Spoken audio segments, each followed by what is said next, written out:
ور اعتکاف کې چې سړی په جومات کې کېناسته د سترګو د نظر د ګناه نه دی بچ دې د سترګو د نظر ګناه بیا نشي کولی ولې ځکه عموما د نظر ګناه خو هله کېږي چې بنده باز بازار کې مارکیټ کې په لارو ګرځي ښځو ته ګوري نو دې دلته بند شو جومات ته ښځه نه راځي او دې د جومات نه بار نه وځي او کظیم نو د اعتکاف کې دی دې په داسې اندازې کې سر ښکتی چې په سترګو باندې مې غلط نظر په چا ونه لګېږي لاول خو د سترګو ګناه ډېره زیاته خطرناکه ګناه ده دې د هغه ګناه نه بچ شو وګوره یو خبره درته کوم دا هغه معتکف چې ځان سره په اعتکاف کې موبایل نه ساتي ټچ موبایل او که دې په اعتکاف کې ځان سره ټچ موبایل لادن نه کي نو دې لاړ او غرق شو بیا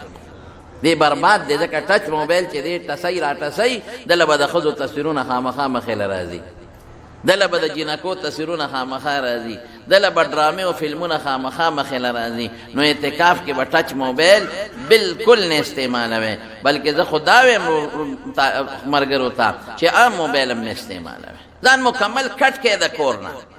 د دوستانو نه ځان کټ کې یاره زه به پې ضروري سوال جواب کوم ډوډۍ راله راوړه زه به پې کور سره ضروري خبره کوم چې ما ته پېشمني پاسې او ماله راوړی دا پخوا چې موبایل نه وی نو خلکو اعتکافونه څنګه کول دا موبایل چې نه وی نو د خلکو دا ضرورتونه پوره کېدل او که نه نو اعتکاف اصل بندېدل ځان الله سره ټچ کا او د مخلوق ځانان قطع کا بلکل چې موبایل جومات ته یونیسي موړی که جواز هم شته د بعضې موقعو بعضې ضروریاتو په بنیاد نو هم ځان سره موړی یکسویي پیدا کړي رب العالمین ته او ټچ موبایل خو چې بلکل معتکف ځان سره اعتکاف ته یونیسي یو څو کاله مخکې دا د 10-12 کالو خبره وه پخوا په دې دغه کې دا شیدونه دا نور نو ما ته یو اطلاع راغلی و ما په جمعه کې ویلې مې یاره 10-15 کاله مخکې وی معتکفین په جومات کې ناست و جومات کې تاش کو هلکه تا جواري نه وی جواري نه کوله خو په دې ځان له روژه لنډوله مې دې ته سوچه مسلمان وایي تاش په جومات کې کې د خدای سپېره بیا راته چاوي خو چې دا هغه مخ دا خو حقیقت دا خو جومات هم راته خو کسان هم راته خو بیا ما جمعه کې پردم کړو او بیا راته چاویلي خو دا خبره ما ته پته نشته خو ویلي وی لړو پکې خلکو کوله په جومات هلکه ته خدای ته ناستې نو اعتکاف داسې نه دی دا نه چې جومات ته 2-3 ملګري لکان اکثر دا لکان 3-4 کسان جومات کې کښېني یو بل سره ګپ شپ لګوي او خپلې یارانې په جومات کې پایلي داسې نه الله دپاره د جومات خپل آداب دي په داسې طریقه به اعتکاف نه کوي چې د جومات بې ادبي پکې راشي بیا خو به تباه شي چې رمضان هم وي او د لیلة القدر شپې ورځې وي او تا نه بیا هم د جومات بې ادبي وشي او په رمضان کې د جنو شنو غرق هم شوي ثواب هم ډېر دی خو وبال هم زیات دی نو د نظر د ګناه نه پکې سړی خلاص وي نمبر 1 دا ډېره لویه خبره ده څومره خدشه شوه دویمه څه ده دویم سړی پکې عبادت زبردست کوي زبردست عبادت پکې کوي فرض خو پکې د سره تکبیر اولا لاندې کوي تکبیر تحریمه لاندې کوي داسې خو موږ دغه د نه رامنډه کړو چې امام ښه راته پته وي چې امام هر کله په رکوع ته ځي بس راغربو او په تراوو کې هم ناست ګپ شپ لګوي چې امام د 2 رکعت رکوع له ځي یا د لومبي نه ورسره زر په منډه شي ودرېږي ورسره تکبیر تحریمه رسول الله صلی الله علیه وسلم فرمایي د دنیا او دنیا کې چې څه دي د هغې نه بهتر دی د دې خو ډېر لوی ثواب دی او ډېر لوی اجر دی او رسول الله مبارک فرمایي چې کم انسان 40 ورځې 40 منځونه تکبیر تحریمه سره لاندې کې 40 منځونه تکبیر تحریمه سره د لاندې کو دی منافق نه دی د منافق نه خدای وایسته د اور نه براءت راغی څومره لوی خبره مولانا رشید احمد گنگوهی رحمت الله علیه یو ځل راغی او مجلس ته او په هغه مجلس کې خلق وسره ستړي مشي شروع کړل دلته جمع تیاره دلته کې ستړي مشي شروع شي نو ما خو تاسو ته ویلو چې د ستړي مشو خپل آداب دي ګورئ جمع ځینو چا سره ستړي مشي مه کوه پرې چې جمع لاندې کړي یا چې د قرآن شریف تلاوت کېږي اکثر موږ د پروګرامونو له لاړ شو هلته د قرآن تلاوت شروع وي خلک ټول راپاسې موږ سره ستړي مشي کوي نو زه خو د قرآن نه قیمتي نه یم قرآن قیمتي د قرآن اورېدل قیمتي دي نو که هر څومره لوی عالم هم راشي او د قرآن تلاوت کېږي بلکې زه خو یم چې د حضور پاک نعت هم ویلي کېږي نو هغې ته هم اورېدل هم بهتره ده چې هغې ته غوږ کېږدی د حضور پاک صفت کېږي ما ستړي مشي چاته بس په یو سنت به عمل وشي که تلاوت کېږي د سلام هم نه او که تلاوت نه کېږي ملا صاحب به سلام وچې ټول به وعلیکم السلام لازمه خو نه ده چې ته ورپاسې او ستړي مشي کې او ورترغاړو ځې د دې آدابو نه ځان خبر کړې نو خلق پستړو مشو په خیر د هغې غریب نه تکبیر اولا لا مونځ اعلان دی که لومبۍ رکعت اعلان دی که امام سره خو تکبیر تحریمه سره شرکت د امام سره هغه ته فوت شو ایله رکوع له راغې بس رکوع کې شرکت وکړو اگر چې بعضې علما دا هم وایي چې رکوع کې دې هم شرکت وکړو تکبیر اولا دې لاندې که خو دا کمزورې خبره ده راته پاتې شو تکبیر اولا نو بیا د مانځه نه پسې ژړل چا ورته وی صاحب ولې چا خوکړې پستړې مشو کې وې نه نو دا ولې ژاړې وی 14 کاله پس رانه تکبیر اولا لا دې ته مونځ نو په معتکف خدا لاندې کوي دا منظوره خو دې را لاندې کړل چې 10 ورځې اعتکاف دې وکړ 5 شو او چې 9 ورځې راغلې که میاشت یو کم دېر شوه نو څو شوې لکه 45 شو نو 40 نه مونځونه زیات شو تکبیر تحریمه سره 40 نه زیات مونځونه شو نو رسول الله مبارک فرمایي د نفاق نمبرې شوې منافق نه او د اور نمبرې شوې څومره لویه خبره شوه تکبیر اولا او درېمه خبره هم وره ګوره نظر هم بچ شو تکبیر اولا هم د لاندې کو او درېمه څه فایده را نفل به هم کې مازدیګر نه مخکې به 4 رکعته کې چې بانګ وایي ته به څه کې ولې ماحول داسې جوړ دی 4 رکعته به وکړې د ماسپښین 4 رکعتو سنتو نه مخکې 4 رکعته نفل دا کوئ ماښام به د ماښام د مانځه نه پس اوابینو کې 4 رکعته یا 6 رکعته به پوره کړي ماسخوتن به د فردو نه مخکې 4 رکعته وکړي تهجد به کې ماشاءالله نفل دی وشو تهجد دی وشو نور د خدای نه څه غواړئ خواجه بختیار کاکی رحمت الله علیه چې کله وفات شو دا ډېر لوی بزرګ خواجه بختیار کاکی رحمت الله علیه هغه بزرګ و چې د مور تربیت کړی و زما ورور دې مقام ته چې رسول الله رسول خو مور رسول او چې کله دې ماشوم پیدا شو خواجه بختیار کاکی رحمت الله علیه ماشوم نو مور پلار ته وای وی سړی دا بچی ما ته پرېږده زه تربیت کوم کمال په مور کې ما خو تاسو ته مخکې ویلی دي چې پلار غریب خو غریب په مزدورۍ دی کله په دوبۍ کې دی کله په سعودي کې دی کله دلته ځمکه کې زمینداری له ساروزي او د شپې غریب په بخورو پسې ګرځي او په ترېشلو پسې او پلونو پسې ګرځي او یا دکاندار دی دکان له سار لاړ شي ماښام کور ته راشي او یا ډیوټۍ له سار لاړ شي مازدیګر غریب ستړی ستومانه راشي پلار نشي کولی د بچو تربیت مور تربیت کوي نو مور یې پلار ته وای وی دا بچی مال راکا د یو تربیت کو دا ما د خدای نه ډېر په سوالونو غوښتی دی نو پلار ورته وایي دنه به ګډ وډ شي وی بس دې ما ته پرېږده زه پوه شه او دا بچی پوه شه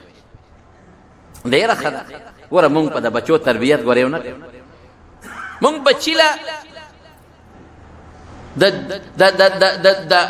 یو بوټي چې د 100 روپو به ما بازار کې والي د 100 روپو هغې څونه خیال ساتي هغې ته اوبه چې وچرانه نه شي هغې ته سره مچې هغې ته ګوډم کې هغې ته نورم وررسې هغې نه شاخ تراشیم کې ټول ورځ چې سار پاسې د هغې نه تاویږي مازدیګر د هغې نه تاویږي ولې ځکه چې په دې ما 100 روپۍ ورکړي دي دې له ما د 100 روپو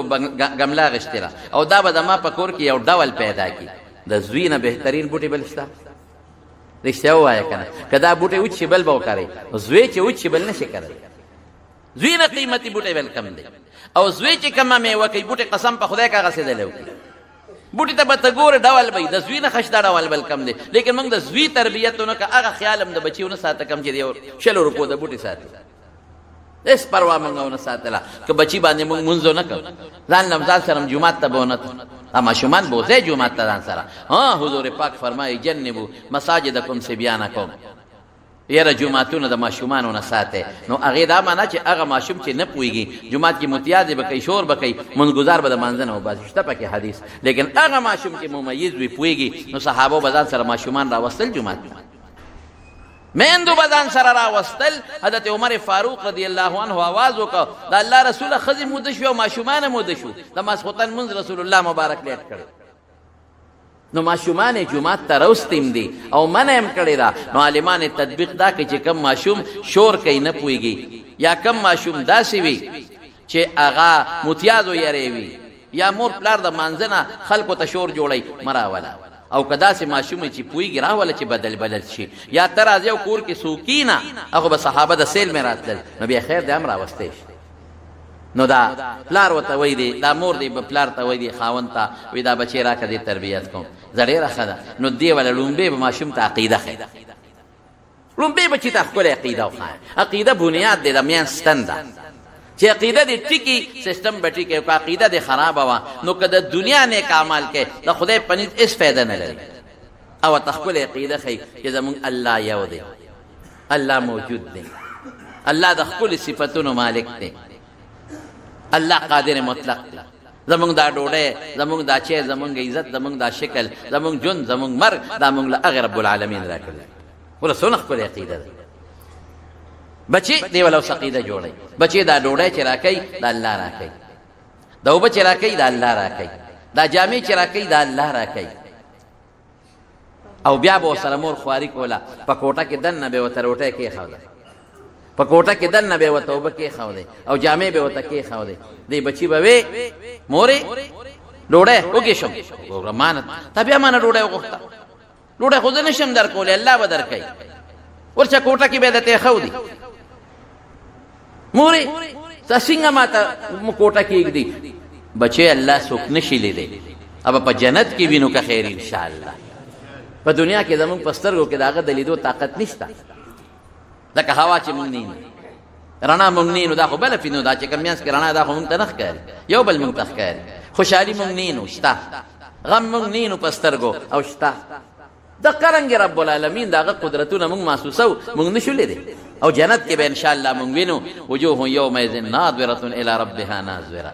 قسم دې د روژې ډېر لوی برکت دی چې کله صاحب د رمضان میاشت تېره شي نو فرشتې جنتونه ډولي کول شروع شي. جنتونه خشته کوي او ډولي کوي، خشته کوي او ډولي کوي. چې د رمضان میاشت څنګه تېره شي نو چې د رمضان میاشت را نږدې شي نو جنتونه خشته شي مزیدار. نو د الله د عرش د لاندې نه یو خشته هوا راوالوځي. جنت کې چې کومې حورې دي په هغې باندې ولګي نو هغوی ډېرې زیاتې خوشحاله شي او د الله نه سوال وکړي یا الله مونږ له د خپلو بندګانو نه داسې خاوندان را نصیب کړي چې الله زمونږ په هغوی سترګې یخې شي او د هغوی په مونږ سترګې یخې شي. د رمضان داسې برکت د هغه چا لري چې څوک په رمضان کې د رب العالمین عبادت وکړي. نو دا ورته وایي چې الله نه ښکاري. نو الله چې شی در کوي ګورې پټ پیدله در کوي. کوټې ته ننوځه د الله نه غواړه، ما نه به بچې نه غواړې. نو ده به ډوډۍ وږې شم نو کوټې ته به لاړ نو مور به ورته پټی ښودی، بلستن تولی به یې اوچته کړه، الماری به یې کړه او که روټۍ به یې راواغېسته. تږې شومه نو منډ کوټې ته به لاړ نو مور به ورته پټې اوبې ښودې وې، هغه به یې راواغېستې، هغه به یې وڅښلې. جامې خیرنې دي بچې هله بدلې که که نه، جامې کم دي وایي د خدای نه وغواړه که نه. ده به ماشوم دی دی خو ګوره د ماشوم مثال خو د کولال د خټې ده، که ته دې منګې جوړې او که ته دې کوزه جوړې، هغه ته خو چې په غوږ کې څه ورچې نو د هغه اسپنج هغه ځان ته راکاږي. چې کله لوی شي بیا خو څه نه کېږي. نو جامې نو مور به ورته پټې ښودې، مورې دا د جامې خو راته الله ښودې او که نه چې خدای څنګه نه ښکاري دقه رنګې الله څیزونه هم دله پټ در کوي. د دې بچي ورو عقیده جوړوي او بچې په دې ورو پوهېږي مور ته پټ ورته شیږدي چې دا ما ته مور نه وي، دا ما ته الله پټ راکوي. په دې کې ورو لویوي. ګوره دې ته ښکلې عقیده وایي. د مارونو بچو له ښایسته عقیده جوړه کړي. که ته د بچو په مخ کې چغې کې پیر بابا را رسېږه، دی به موایي چې پیر بابا را رسېږي. اے د کاکا صاحب را رسېږه، دی به موایي چې د کاکا صاحب ما ته را رسېږي. د عقیده والا مه جوړه.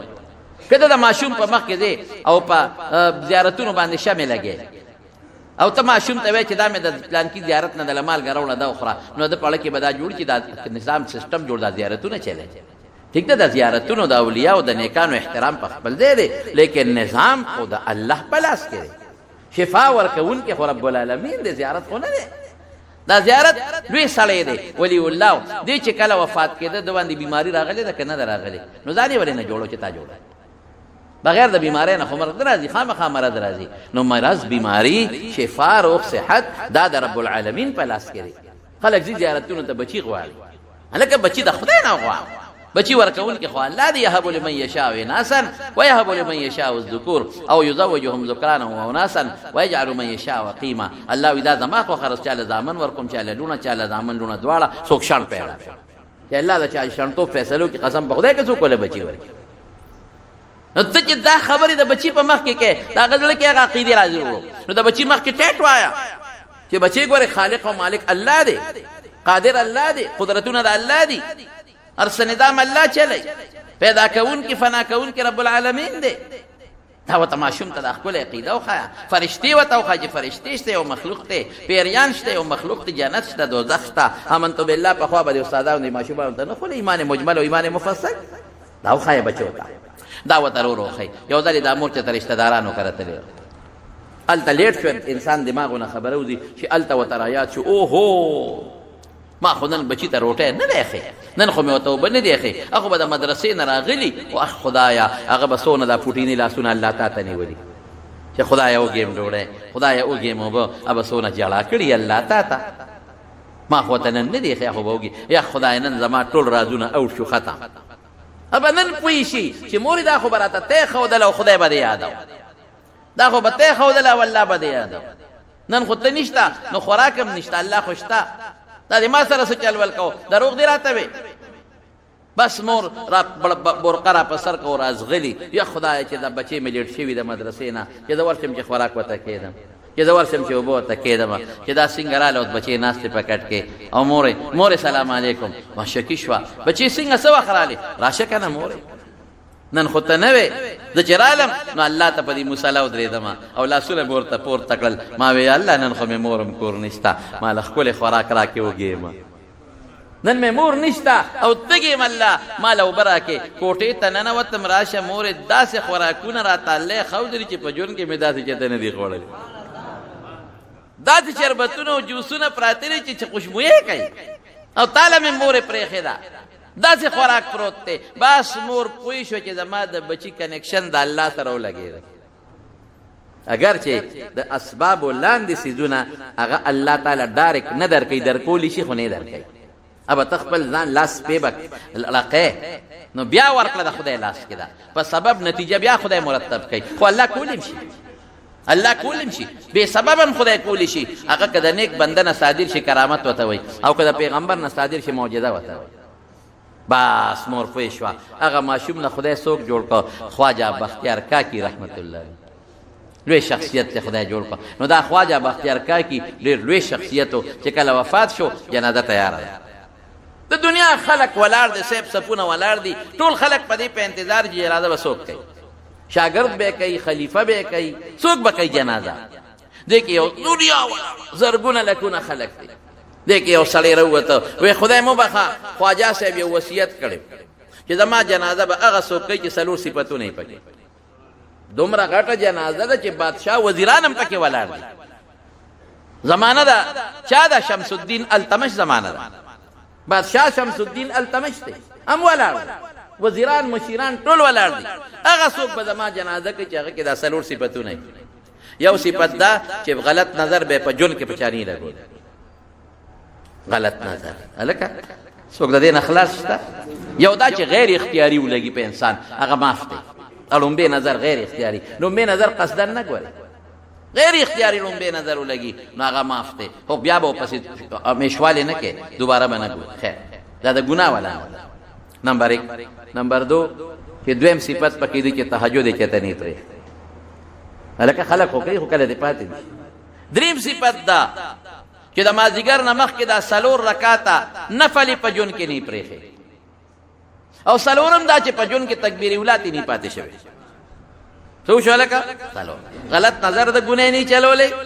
څلور رکاته مازدیګر نه مخکې دا نفل یې همیشه کړي تهجد یې کړي تکبیر اولا نه پرېښي بس ټول خلق په شک کې پرېوتل عالمان نیکان صالحان چې خدای مونږ خو تهجد کوو خو کله کله قرآن پاتې شوي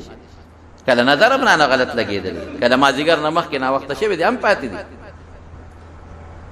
او کله رانه څه ورته تکبیر اولا هم پاتې دي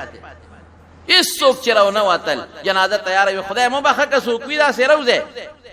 یو سړی راوځي سر یې پټ یو سر یې پټ دی خواجه بختیار کاکي رحمت الله علیه دا مخ ښکاره کړ وی ستا کار خو به وشي خو موږ دې وشرمولو ستا کار به وشي جنازه به دې وشي خو موږ دې رسوا کړو ولې دا شی ما پټ ساتلی اوس به خلکو ته پته ولګي چې ده کې دا څلور صفتونه شته نو جنازه یې وکړه نو چې جنازه یې وکړه او مخ یې راوړو څوک و د وخت بادشاه شمس الدین التمش بادشاه دی ته بادشاهان به داسې خلک د خدای نه به یارېده کم بادشاہ چې د الله نه یریږي او په زړه کې د خدای یره پرته وي د سره به الله مدد کوي او که کم بادشاہ په زړه کې د خدای یره نه د سره به خدای مدد اړوي نه څومره چې سړی منصب لویږي ذمہ داري زیاتېږي. یو سړی د کور مشر دی، د کور ذمہ دار دی، دنه به د خپل کور تپوس کوي. یو سړی د محلې مشر دی، دنه به د ټولې محلې تپوس کوي. یو سړی د کلي مشر دی، د ټول کلي تپوس پاتې کېږي. یو سړی د ضلعې مشر دی، ضلعې تپوس پاتې کېږي. غرق دی که صحیح خیال نه ساتي. یو سړی د صوبې مشر دی، د غونډې صوبې تپوس پاتې کېږي. یو سړی د ملک مشر دی، د غونډې ملک تپوس پاتې کېږي. کلکم راع وکلکم مسئول عن رعیته. ځکه خو حضرت عمر فاروق رضی الله تعالی عنہ فرمایي وی که د فرات دریاب په غاړه سپی د تندې مړ شو نو یې تپوس پې د حضرت عمر راکېږي. د دریاب غاړې ته ولې تندې نه مري؟ دریاب ته ژبه ورښکته کړي که نه، لیکن که دریاب په غاړه سپی د تندې مړ شو نو تپوس به د حضرت عمر راکېږي. زما وروڼو دغه به خواجه بختیار کاکي رحمت الله علیه نو ته په اعتکاف کې کم از کم 9 ورځې یا 10 ورځې د دې څلورو نیکو خو دې وکړل کړل، نفل دې موکړه، یوازې مازدیګر نه د هر مانځه نه مخکې. داسې ده که نه ده؟ غلط نظر نه بچ شوې، تهجد دې موکړل او تکبیر اولا دې بله لاندې. دا یو فایده شو. دویمه فایده سره د اعتکاف، دویمه فایده دا ده زما وروڼو چې ته خدای ته د خدای په در کې کېناستې. علامه ابن قیم جوزی رحمت الله علیه فرمایي، ابن القیم هغه وایي د اعتکاف مقصد دا دی چې زړه او روح الله ته متوجه کړي، مخلوق نه کټ کې او رب العالمین ته متوجه کړي. د الله در کې کېناستې. زموږ باباجي مولانا شهزاده صاحب رحمت الله علیه هغه به ډېر د اعتکاف دا زور ورکوه. زموږ کلي کې الحمدلله د هغه وخت نه تر اوسه پورې زموږ میرې او زموږ کلي یو جومات د اعتکاف نه الحمدلله خالي نه. اوس خو تقریبا په یوازې زموږ تورنځو کې نه په ټول پاکستان کې الحمدلله اعتکافونه کېږي. د خدای فضل خلک خبر شو، خلک دې کې سره توجه پیدا شوه. څنګه چې شیطان زور کوي هغه خدای پاک دیندارین په خلکو کې زیاتوي. هغه به وي یو مثال به ورکوم، وی یو سړی دی چې هغه د یو شوم مالدار سړي اجرې ته لاړ شي چې ماله څه راکړه. د شوم سړي او زه نه ځمه تر څو چې د سني راکړې نه ځمه، نو هغه شوم که د خدای دپاره نه ورکوي نو او به شرمېږي، خو څه شی خو به ورکړي. یاره دا راته څه په حجره کې پروت دی، دروازه کې ولاړ دی ونه دي، دروازه کې ولاړ دی ونه دي، راشه ځان چې خلاص کا نو وله څه ورکړي. زما وروڼو الله شوم دی نه، الله خو ډېر سخي دی. الله خو ما ته وایي وقال ربکم ادعوني استجب لکم، ما نه وغواړئ چې درکړم، خو ما ته وایي. اخو دا وایي ان الذين يستكبرون عن عبادتي سيدخلون جهنم داخرين. دا دعا دا سوال عبادت دی چې ته ایمان کې او کدی نه غوښتله او کبر دی وکړو دوزخ ته دې ذلیل او رسوا وردان. هغوی که نه غواړي رسوا کوم، کبر کې او مانه نه غواړي رسوا کوم، دې ذلیل کوم دی. هغوی ما نه غواړه. الله خو شوم نه دی، الله سره خوار څه شته. دا به کافرانو وي چې ید الله مغلوله. الله وایي غلت ایدیهم بل یداهم، دا الله لاسونه فراخه دي، الله سره خوار څه شته. الله خو ستړي کېږي نه، د الله سره چې څه دي هغه کمیږي نه. نو یو شوم ته کښېنه نو ته به ته خالي نه ځې، الله خو سخي ذات دی. نو چې ته الله ته په در کې کښېنې او نیت دې دی چې یا الله نظم الزم چې زما ګناهونه معاف کړي. د الله خو دا جومات خو بیوت الله ورته ویلی شوی دی، د الله د عبادت کورونه دي، د الله د رضا کورونه. الله خو داسې کور نشته لکه زمونږ په شان دی. بیت الله خو الله پکې اوسېږي نه، عیاذا بالله، خو الله ته یو نسبت دی د تعظیم او د عبادت.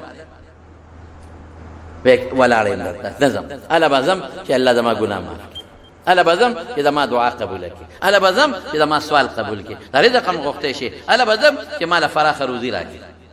اله به ځم چې زما نه دعا قبوله کړي. ستا په در کې ناست یم، ته بیا د خدای سخات او د الله جوش له رحمت ته بیا ګوره. هغه مشهوره واقعه ده، سړی بیت الله نه تاوېده او لبیک به یې.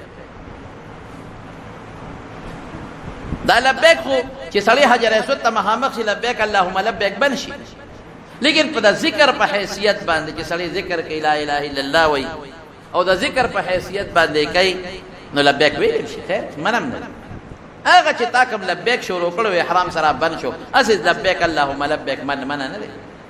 لا اله الا الله و سبحان الله و دام یو ذکر دی، د به لبیک خو اواز به راته لا لبیک لا، چې ستا دا لبیک قبول نه دی. یو سړی ورسره خوا کې روان و د اواز هغه هم اورېد یر اورېد وایي دا خوا خو رش دومره نه د اواز چې راځي دا تا ته کېږي تا ته اورې وی وایي دا خو چې د کله نه دلته چغې هم د اواز ما ته کېږي وایي چې نه قبلېږي ځان سره ستړی کوي هسې تاویږي ره بیت الله نه ځان ستړی کوي چې نه قبلېږي ولې چغې وی او ته څه وایي وایي زه ډېر ګناهګار یم زه د خدای دې در له راغلی یم دې کور له او دلته خدای ته یم یا تا ته حاضر یم او الله وایي ستا حاضري قبوله نه ده نو زه خو بار مې ګناه کړی ده او دلته رالمه نو ته ما ته بل در وښایه چې هلته لاړ شمه ما خو دا در د الله صحیح کړی دی او دلته راغلی یم که تا ته بل در معلوم مې ما ته وښایه هلته ځم خو صبرېږم نه زه به خدای ته د خپل حاضري پیش کوم چې دی ووایي نو چې ده به یو ځل لبیک وی نو فرشتې به ورسره دوه ځله اواز ورکو لبیک لبیک ګوره اصل خبره ده نیت او د اخلاص نیت اخلاص پیدا که چې الله زه تا ته کېناستم الله ستا عبادت ته کېنم او دا اعتکاف بیا کم عبادت دی رسول الله صلی الله علیه وسلم چې مدینې منورې ته لاړ په دویم کال د هجرت باندې روجې فرض شوې نو پیغمبر مبارک یو کال اعتکاف نه دی پرېښی دوه کاله پاتې شوي د یو عذر د وجې نه دوه کاله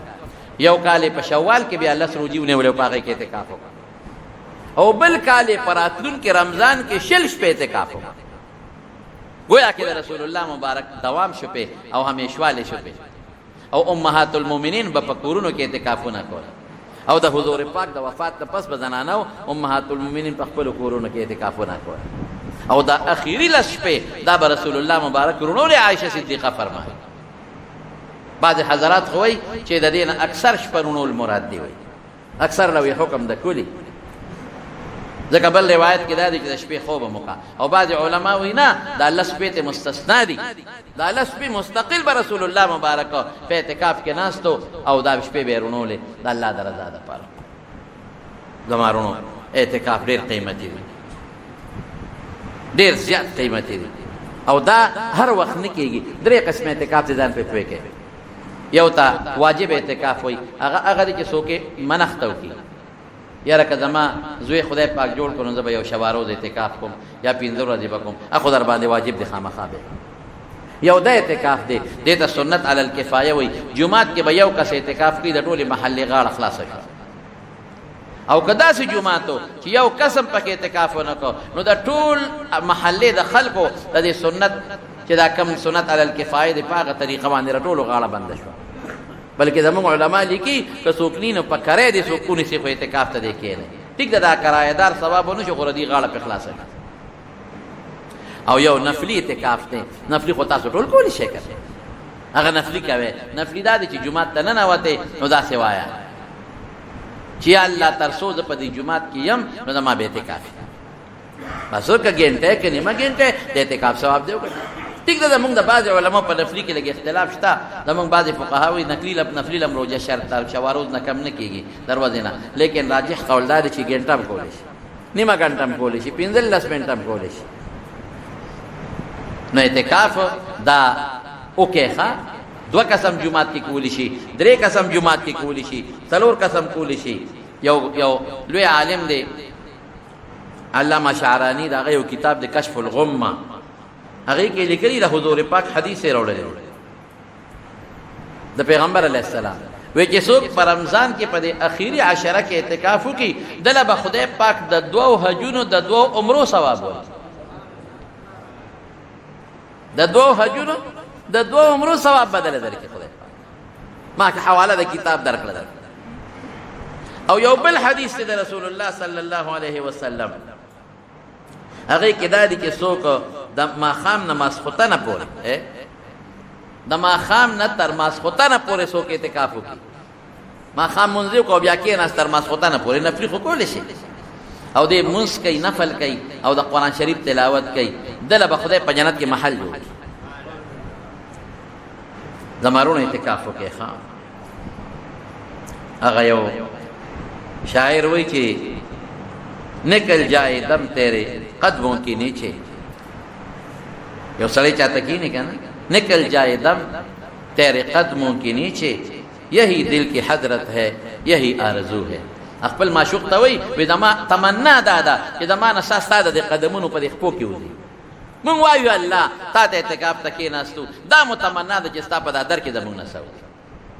خو چې تا ته ممکن و د الله به څونه خوشحالي دست طلب دراز کردم تا کام من برآید دست طلب دراز کردم تا کام من برآید یا تن رسد بجانان یا جان د تن برآید وی ما دا خپل طلب لاس الله ته مخامخ نیولې یا به جانان یاد یا به ورور رسیږم یا به مساده وجود نه زمارونو د اعتکاف یو دقه فضیلت او فایده ده او بل حافظ ابن قیم لیکلی دی چې ما چې کوم حدیث اوس دغه حدیث پرانا کې چې ټول احوال دی په عبادت بدل رسول الله صلی الله علیه وسلم فرمایي یعتکف الذنوب گناهونه درنه بندي ويجرى له من الحسنات كعامل الحسنات كلها. هذا حدیث مشکات شریف کې د خوب عبادت ته د ناس ته عبادت ته د ولاړ عبادت ته دې چې اعتکاف تکیناست او ترسودي او تینی دا یو سکند د په عبادت کې لیکل کېږي. بل زمارونو یو بل اجر او ثواب هم شته پکې هغه دا چې دې کې ليله القدر را روانه ليله القدر. نو د ليله القدر متعلق پورا تفصیلی بیان به ان شاء الله د فراتون کی جمعه کې کوم. خو صرف خلق به اعتکاف تکینی چې کم کسان دغه ته دا پته ولګي ليله القدر کله ده په اخیری لسو شپو کې یو شپه ده. بعض روایتو کې راځي چې دا یوشتمه شپه بالکل د بخاری شریف حدیث یوشتمه رسول الله صلی الله علیه وسلم او فرمایل بخاری شریف کې راځي چې ما خوب ولید ليله القدر را تعالی په خوب کې وخول او ما چې سجده ولګولا نو ما په خټه کې او په اوبو کې سجده ولګولا په خوب مې ولید ليله القدر را تعالی په خوب کې وخولا او چې ما سجده ولګولا نو سجده مې په اوبو او په خټه کې لګولې ده. نو صحابه وای جمعات باندې بره خټه نه و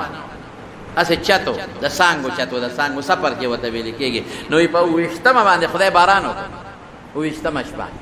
وای مونږ چې سار د حضور پاک مبارک مختاو قتل نو په تندي باندې او په پوزه مبارک باندې د اوبو د خټې نه خبرته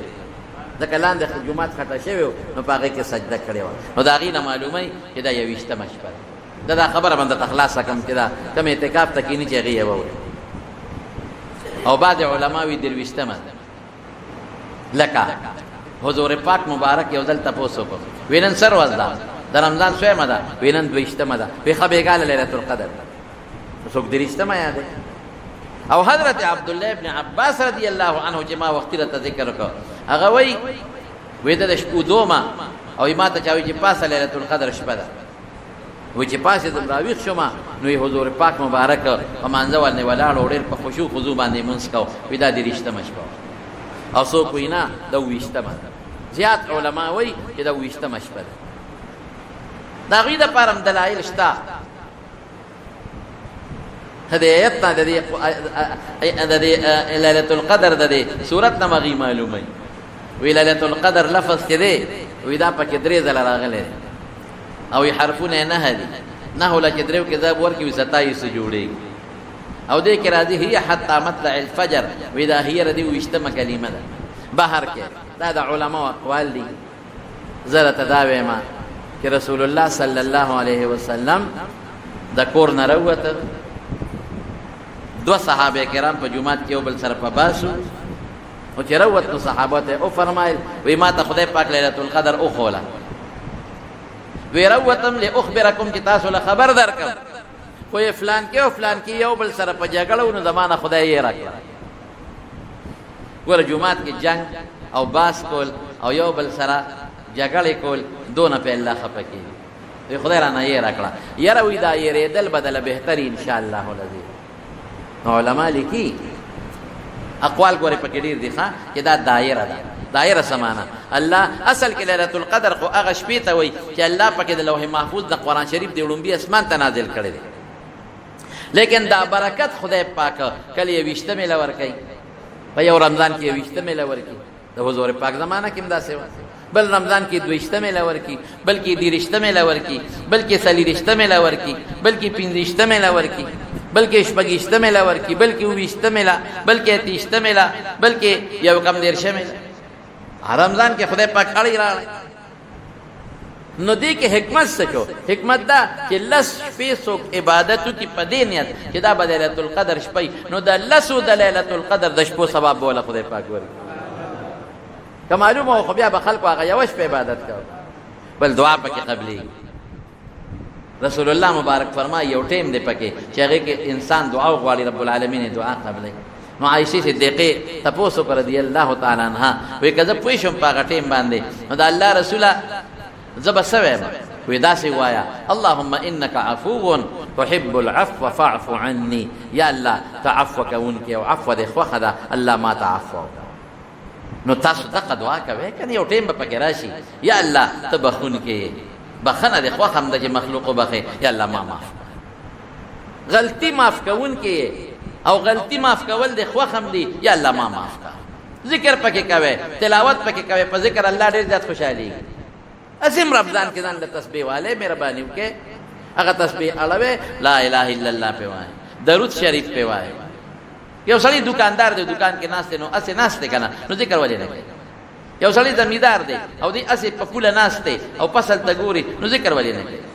یو سړی ډیوټۍ کې دی او کار نه فارغ یاره ډیوټۍ کې ډیوټي مخکې دا فرض ده، اسې نه چې هلته راته سړی ولاړ یو ته قلم پرېږدی اوس خپل ذکر کوې، نه دا مستحب دی او هغه پردی ذمهداري دی باندې فرض ده، فرض ده، واجبه ده. خو که ته اوس ګار یې اوس کار دی نه، نو تسبیح که دې لاس کې واخېسته والله دې یاد کړه لا اله الا الله سبحان الله والحمد لله ولا اله الا الله والله اکبر سبحان الله وبحمده سبحان الله العظیم، او درود شریف ته پې وایي، نو الله دې خوشحاله کړه. د ټولو نه لویه خبره دا ده چې موږ خپل رب خوشحاله کړو. الله خوشحالول پکار چې الله دې خوشحاله کړه. قسم په خدای هر څه الله زه د قسمونه درته خورم. خبره چې به حضور پاک مضبوطوله نو قسم به یې ورسره وړه. حالانکې د صحابه خو په یقین الله نه دي خوړلی، الله خبره خو موږ یقیني ده. دا دې دپاره وایم چې ستاسو پوره یقین راشي. هر څه چا سره دي؟ الله سره. خزانې چا سره دي؟ وایه الله سره. نو چې الله خفه شي رښتیا ووایه خزانه به درکړي؟ نه به درکوي. او چې خوشحاله شي چې څه غواړي خدای پاک به درکوي. الله خوشحاله کوي. الله وایي انا انزلناه فی لیلة القدر، لیلة القدر خیر من الف شهر. یو ځل حضور پاک فرمایل بني اسرائیلو کې یو سړی کې زر میاشتې د شپې عبادتونه کړي، زر میاشتې روجې نیولې، زر میاشتې جهاد کړی دی. صحابه وی الله رسوله د هغې خمرونه ډېر، زمونږ خمرونه کم دي، نابالغ والي ته لرې کا، بوډاوالي عبادت څوک هم کولی شي. نو دا آیت صورت خدای پاک نازل کړ چې لیلة القدر یو شپه عبادت دی، او که یو شپه د زرو میاشتو د عبادت نه ثواب زیات برابر من خیر من الف شهر. تنزل الملائکة والروح فيها بإذن ربهم من كل أمر سلام هي حتى مطلع الفجر. فرشتے را کوزیږي، د رحمت فرشتے. جبریل علیہ السلام به ذات خود را کوزیږي او په نیکانو خلکو سلامونه اچوي. په دغه شپه باندې الله د اولیاءو درجې اوچتوي. په دغه شپه باندې الله عیسی علیہ السلام اسمان ته خېجولی. دا خو ډېره برکتي میاشت ده، بیا برکتي شپه ده، قرآن پکې نازل دی. نو دا لس شپې تاسو چې زما څومره مقتدیان یا شاګردان دوستان او یا زما واز څومره مسافر اوري بار ملک یا په بید اندرون ملک کې، ټولو ته زما دا درخواست دی چې رمضان کې الله یاد کې ذکر وکړي، درود شریف وایي، او دا لس شپې خامخا رونه کې الله ته دروازې خوبونه وکړي. خیر دی که د شپې په لومبۍ حصه کې لږ وده کېږي وده شه، او بیا اخره شپه کې پاسې تهجد وکړي، الله ته وجاړئ. هلکه موږ محتاج یو که نه یو؟ رښتیا وایه. او زمونږ حاجت بغیر د خدای پاک نه بل څوک پوره کولی شي؟ نه. نو دونه خو زمونږ یقین دی چې محتاج یو، او بې د الله نه بل څوک پوره کولی هم نه شي.